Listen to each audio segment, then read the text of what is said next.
Pryme is an app that is used for tracking time. It lives within Business Central. We are tracking all the time that people are using, or people are tracking the time they're using. And there are different ways of tracking time, of course. That depends on what role you have in the company, what your mode of working is. Are you working long stretches of time, short stretches of time? But in the end, we want to make sure that everybody can capture the time for whatever they are working on with the least amount of work needed. What we're looking at the moment is our Windows-based time tracker. This lives outside of Business Central, and this is where our journey starts. This is what I'm working on, have been working on today. We can see in here that I've done some preparation, I did a demo, and it also shows how long I worked on this. So just over 1.5 hours here. Then there was another demo, and now we're doing some training. This is actually what we're working on currently. The idea here being that I can stop something, stop working on it, and I can start something new. And when I start something new, I can enter what I'm doing. Let's say this is a demo. And then of course I can select whatever customer and project that is related to.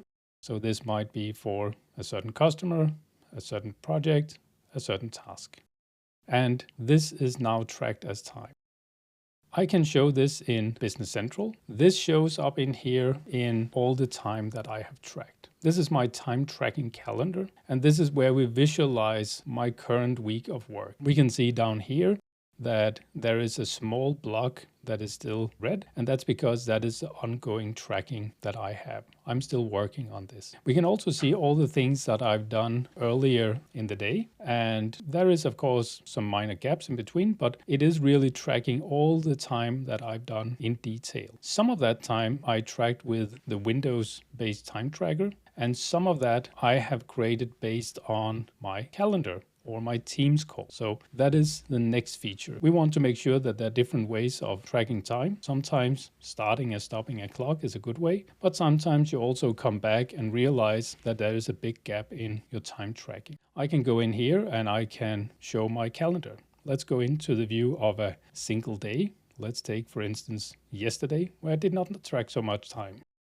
I can show my Outlook calendar appointments. And we can see that I did not have so much in my calendar, and I had a block of focus time, probably something I should add, and be a bit more specific about what I did. So I can simply add it in, and I can open this up, and I can add the details, and this time it was some development work. I can also add a project and a task. In this case, if I know the customer, I can just select the customer. This was for trade research. Here, I only have one project available, so it automatically fills in the project number, and I've even set up a default task for this, so it also selects that as well. If it is a case where you don't have so many options to select something, we select that for you. I can, of course, always go in and override that if I need something different. I can also adjust it more specifically, say I actually started a little bit earlier or later, so move it around, adjust it, and create the exact time tracking I need. What I had in my calendar might not be the entire truth. There could be something more.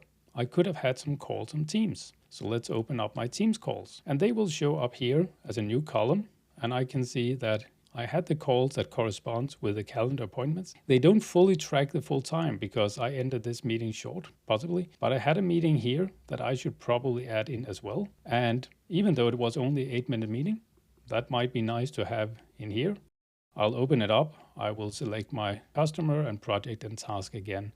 And now this is track time. These are the time trackings I have on different days. And we can see that some days have more than others. Monday, for instance, I have a lot of entries. And so this gives me a full day. If I look at this, I can see that I have a number of hours and also how well that corresponds to my expected number of hours. But I do have some gaps. I do not have time tracking for the beginning of the day. And the question is, what did I do at the beginning of the day? Is this something that can help me? And because we are part of the Microsoft stack, we can leverage the power of the Microsoft Graph and get some of that information.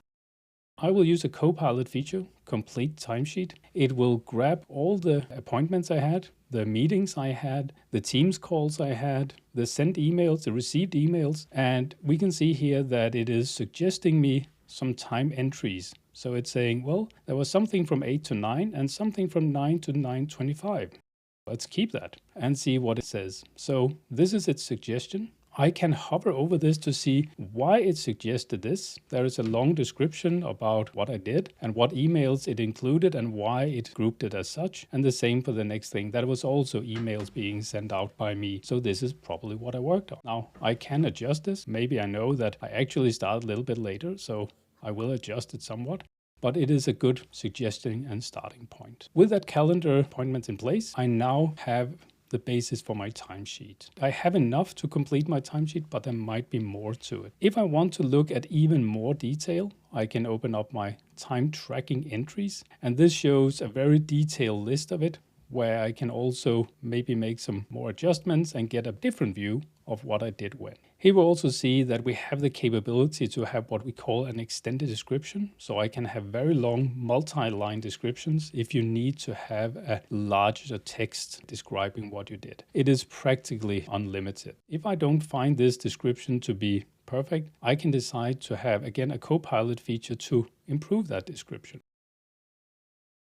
Maybe this is a better description. I can decide to keep it or reject it. With my time tracking entries in place, I also have my timesheet that I can submit. But it sometimes happens that people do not submit their timesheets. So how do we ensure that I will submit my timesheet? For that, we have a function for reminding people. I got an email and just came in here saying the previous week ended and you only entered 16 hours. That's a lot less than expected. These were the time entries you have, and you have two options. You can either submit it now, or you can select to review it and adjust it. If I go for review and adjust, it will open up Business Central for me. If I wasn't already there, I see my timesheet, I can do my adjustments, and then I can submit it. It could also be that I still don't submit my timesheet. So we want to make sure that this is escalated. This brings the second option. There is this guy, Prakash, who have not submitted timesheets for a very long time. So I should remind him to do so. There are some solid features here for ensuring that people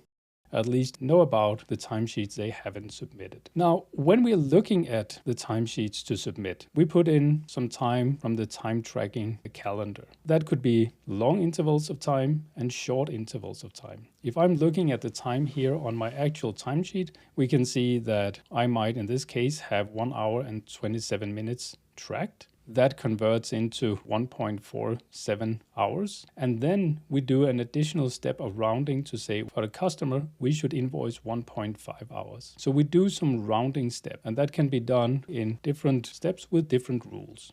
And we can see down here, I tracked 5 minutes of time. That is rounded to 0.1 hours, so 6 minutes. And we're invoicing the customer for a quarter of an hour. So we are rounding to the nearest quarter. You can set up different rounding rules for the rounding you want to perform.